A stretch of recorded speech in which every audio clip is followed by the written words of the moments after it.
Hey guys, so today I'm going to talk to you about the second take.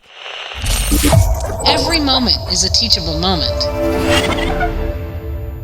Some tips for if you're going to do a second take in an audition. Sometimes they spec out whether they want you to do a second take or not, and sometimes they'll say nothing at all. If you decide that you want to do a second take, and I always encourage that if you've got a great second take, if you are slating in the beginning, you can simply say, and Ganguza, 2 takes, or however many takes it will be. But I wouldn't recommend too many takes. 2, I think, is definitely a good number, especially if you've got a great second take coming along. So make sure that you are notifying the listener that you've got a second take coming. The other tip would be if you've got 2 takes in your one file, all right, make sure that you're not putting too much space from the first take before the start of the second take.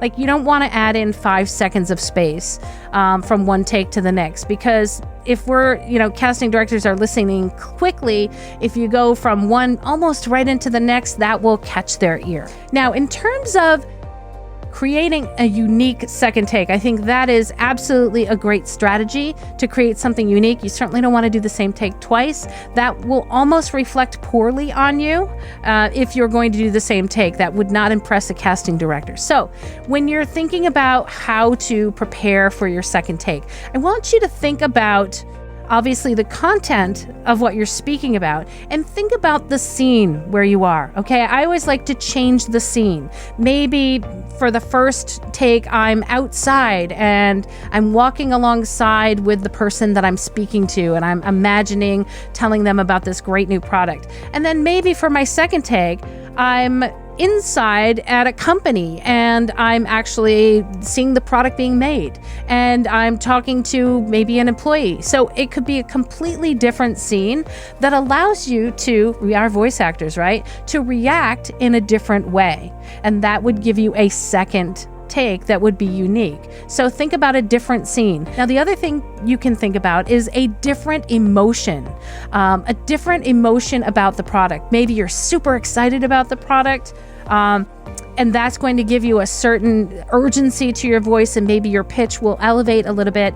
And then maybe you won't be so brightly, energetically excited, but you can be excited in a more calm and quiet way about the product. And that will tend to slow your tempo down. It might lower your pitch a little bit, and that will give you a different take as well. So different scenes, different emotions. And then also, I want you to think about the copy and the text, and maybe in the middle of the text, change the scene. Right? So maybe you're no longer inside, and maybe you've walked out the door and you're outside. And a lot of times when you change the scene within the piece of copy, what that does, it will change the pacing. And so that will also give you a different sound, a very unique take. For your unique takes, you want to have a different reaction, a different emotion, and maybe a different pacing. And that's going to really give you something that will be different to the casting director listening, and really showcase your acting. And so by showcasing the different unique takes, it's going to tell that casting director that you are directable, you are versatile, and you are an actor. If you'd like more performance tips, make sure to check out my videos here. Thanks so much for watching. I'll see you next week.